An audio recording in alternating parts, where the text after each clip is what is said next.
What's going on, Healthpreneurs? Yuri here, and in this rant, which is what it's going to be, I want to share with you why you don't get to play the impact card if you're not willing to grow. Stated otherwise, your beliefs are bullshit. And let me explain what I mean.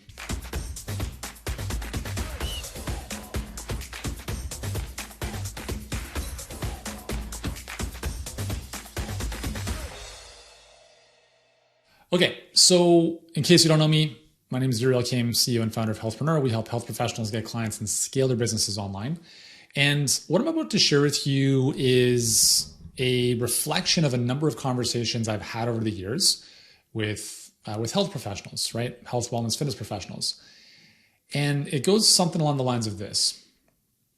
I'm really busy and I'm good, right? Like I don't want to make any I don't want to bring on any more clients or make more money because, I was burnt out, or like, I just want to live a simple life, etc.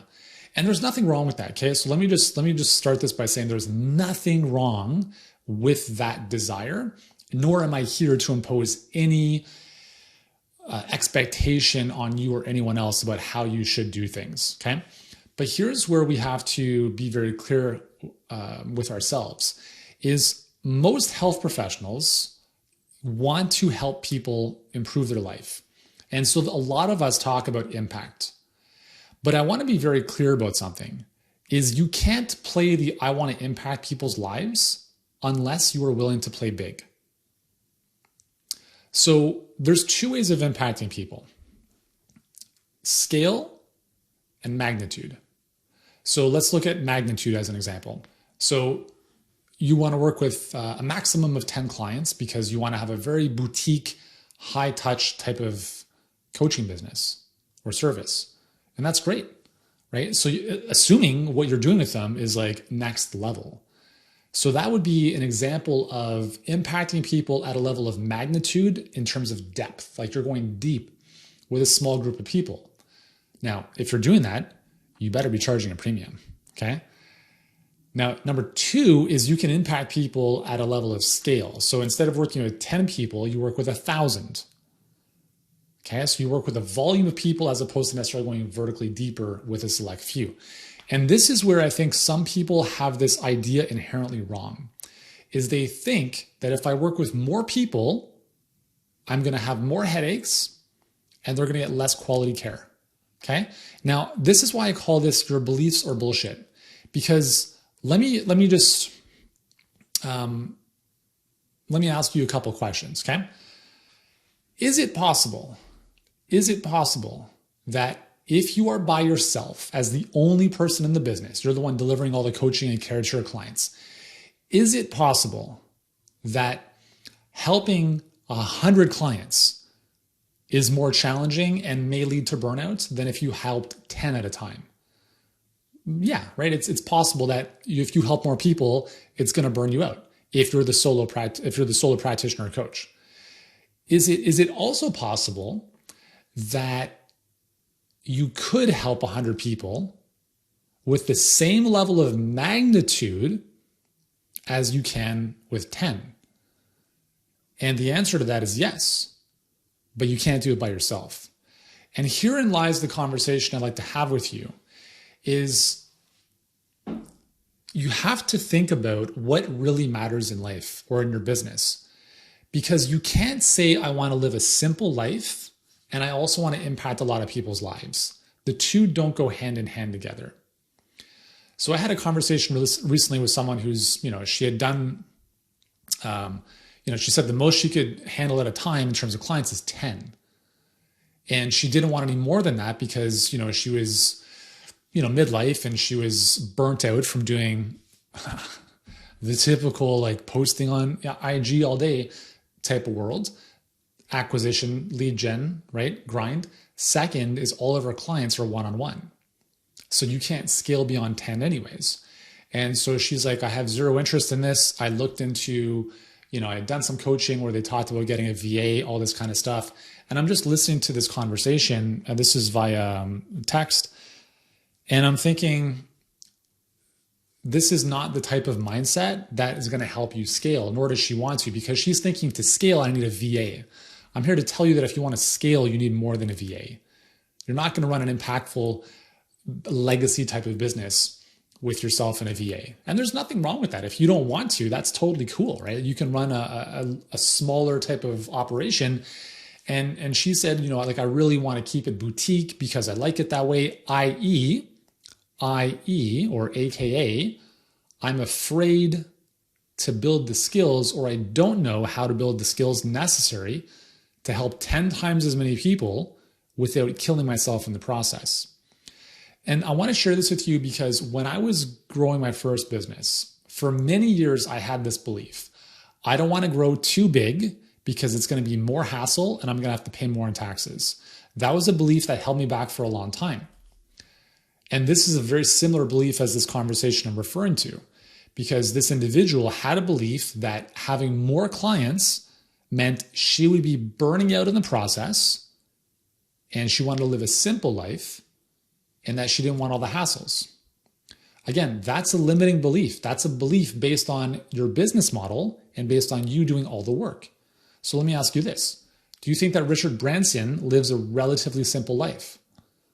I don't know him personally, but I would say that he does. He spends 3 hours a day exercising. He has, I don't even know how many dozens of companies under the Virgin umbrella. Do you think that he is overloaded and overwhelmed and stressed out? Not really. I don't think so. And the reason for that is because he's not doing everything. He's surrounded himself with great people who allow him to scale and create true lasting impacts. Now remember, the money side of things is simply a reflection of your impact. So the question I would pose to someone if they said, well, I can only take on, let's just say 10 clients. I can only work with 10 clients at a time. Okay, whether that's per month or just in general. And my question to you or to anyone who's saying that would be, well, what if you could work with 100 clients for the same time investment as 10 and produce even better results for them than you could one-on-one? Now, that's a challenging statement or a question because you might think, well, how is that possible? How can I do that? And even if I could, then I have well, what does that look like? Well, there's two things. Number one is you have to build a system. You can't post organically and grind away in the DMs all day long by yourself. If you have a team of 10 people doing that, hey, by all means, that's just like running Facebook ads, just through people. But if you're doing everything yourself, you can't scale that. If you're delivering one-on-one, you can't scale that. And if you're doing everything yourself, well, you can't grow, right? So we have a client, and I've referred to him a few times. They enroll 1,200 clients per month right now. 1,200 clients per month at $7,000 a piece. That's more clients enrolled in 1 month than most health professionals will enroll in a decade. Now you might be thinking to yourself, and this is what a lot of people think, is, oh, there's no way that's legitimate. These people must just be like getting scammed. And that's not true at all.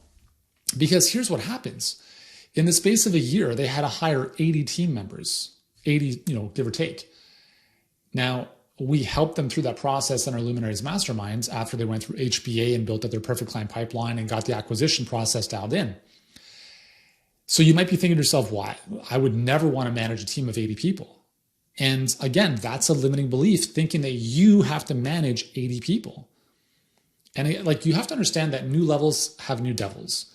So initially, if getting clients is your issue, and then you get enough clients, you can either stay there or you can grow.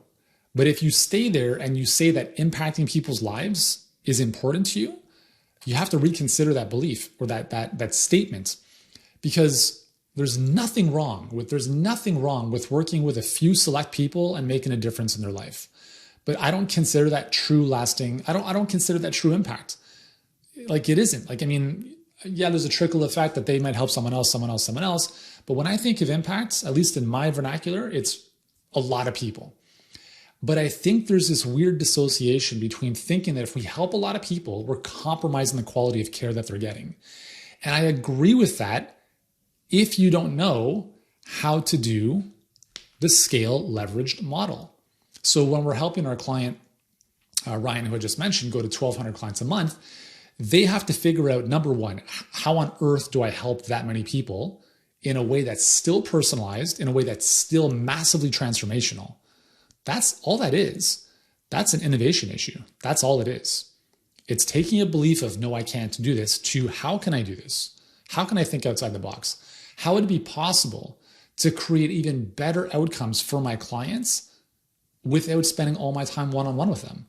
Because I'll tell you this, it is 1,000,000% possible. We see it every single day. Okay. So the second thing is, well, I don't want to hire all these people. Well, that's fine, but just understand that you can't grow beyond a certain level without other people helping you. Like so let me give you an example. We had a client, sorry, not a client yet. Someone reached out to me and said, I feel like I just wasted $18,000. I spoke with your team a year ago and I decided to go with another coach because I got to speak with the coach on the phone. Instead of with you, I spoke to, one of our enrollment coaches. And I said, hey, that's cool. And she's like, I wish I had worked with you guys because now I realized this was the better option. And I said, hey, it's all good, right? It's all learning. Here's the thing. I didn't tell this to her, but this is what I'm thinking.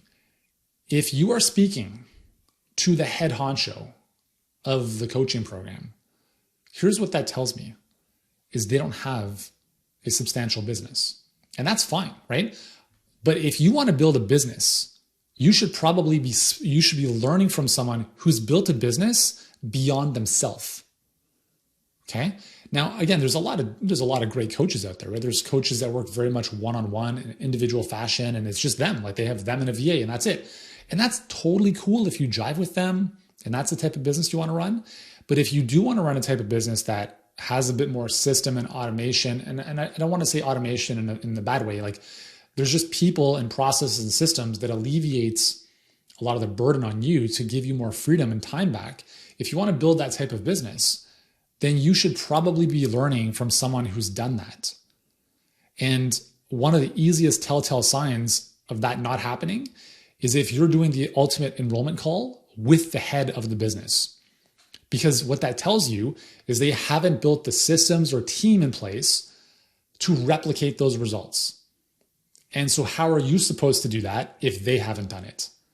Does that make sense? And that's why I don't do my enrollment calls anymore, because I don't need to. I haven't done enrollment calls for the past, 4 or 5 years. But before that, I did all of them 5-6 hours a day until I got very good. And then I said to myself, I need to hire someone else to assist me with this. And then I started duplicating and cloning my results through other people. And that is how you scale. That's how you grow. But I had a vision for building something big. If I was okay just doing everything by myself, I would run into burnout, or I would have to take things back a notch to satisfy my energy levels. So if I had done that, I would have taken maybe 2 sales calls a day and my income would have been plateaued because I can't take on more business than I can possibly enroll/deliver. So the question really is just being honest with yourself about, like you want to live a simple life. I live a very simple life. I mean, I love the fact that I don't even know when the last time I left my house was, to be honest. I mean, obviously I go for walks and stuff, but my car's sitting in my garage. I don't know, when was the last time I drove it? Like, I don't go for fancy dinners. I mean, I wear like a t-shirt and jeans all the time.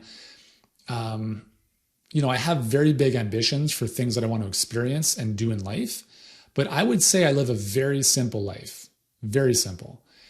And I also have a big business, and that's only going to continue to grow. Because if someone is saying, well, I only want to work with 10 clients and I don't want any more, then you're essentially saying you do not want to grow. And if you're not growing, you're dying. So the whole thing I'm trying to get across here is that the only reason someone would say, I don't want to get to the next level because I fear burnouts, or money's not that important to me, which is a bullshit cop-out excuse. Money is important. It's not everything, obviously, but it's important. Is just because they don't have the skill set yet to take things to the next level, or maybe they have no desire to do so. And if you have no desire to do so, fine, but don't say that you do. Because if you do and you're not there, it's simply because you don't know how to get there. But I'll tell you this, There is a lot more simplicity when you grow your business than when you're growing your business. Because when you're starting and growing, you're doing everything yourself. That's the grind. But you get to 5, 10, 15, $20 million in revenue, you're doing nothing. So if you want a simple, and I shouldn't say nothing, obviously I'm exaggerating. If you want a simpler life, then you have to buy back your time through systems and people. And in so doing, you create more impact, you help more people, you create more transformation, you create more freedom for yourself, and you create a lot more income. So it's really just it's a mindset and a paradigm shift. So that's why I wanted to shoot this video, because it's top of mind. I mean, I see this conversation happen over and over again. Like, money's not that important to me. It's not everything. I'm like, well, obviously, but if you're saying you want to impact people's lives, then money is important. Because if you're making $500 a month, you're not doing shit. Like, let's be honest, right? You're not helping anyone. You're helping one person, 2 people. Like, big deal. That's fine, but don't say impact is important to you, because it's not. And if it is, you can't impact people's lives without growing. You have to level up. You have to skill up. And the beautiful thing is all of it is learnable. You don't have to be like, oh, I'm not a natural born entrepreneur. Who cares? All of this is learned. Like, I don't know. Like, I didn't know how to build a business. I didn't know how to hire people. Like, do you have to deal with headaches? Yeah. If you have people on your team, you're going to deal with people. Are there headaches? For sure. But listen, entrepreneurs love growth. We are destined to grow. We relish challenges, because if you don't look for challenges, you're not going to grow. And if you don't grow, you're dying. So don't look at, oh, I don't want to hire people, or I don't want to take on more clients, because all that is it's a new level in the video game that you just have to figure out. And in that process, you become a better version of yourself. Because I think there's nothing worse, to be honest, than, you're 35 years old, and at 50, you're saying the same thing to yourself. I'm doing a one-on-one, only this number of clients, because I haven't been willing to learn and grow and develop the skill set to go to the next level. Because on the other side of that other level is all the freedom and impact you've been looking for. You just have to be open-minded enough to learn how to do that. Make sense? So anyways, I'd love to know your thoughts on this in the comments below. Yeah, I mean, if you think I'm full of shit as well, let me know. But either way, top of mind. Again, in the health space, I see this all the time. So I just wanted to get this off my chest and share with you guys. Anyways, let me know your thoughts below. If you're watching this on YouTube, remember to subscribe to the channel. I've got tons of other videos to help you grow a successful business online without the grind, without burning out. Because the bigger you go, when you do things smart, the more freedom you're going to buy back in your life. That's what it's all about. All right, guys, have an awesome one.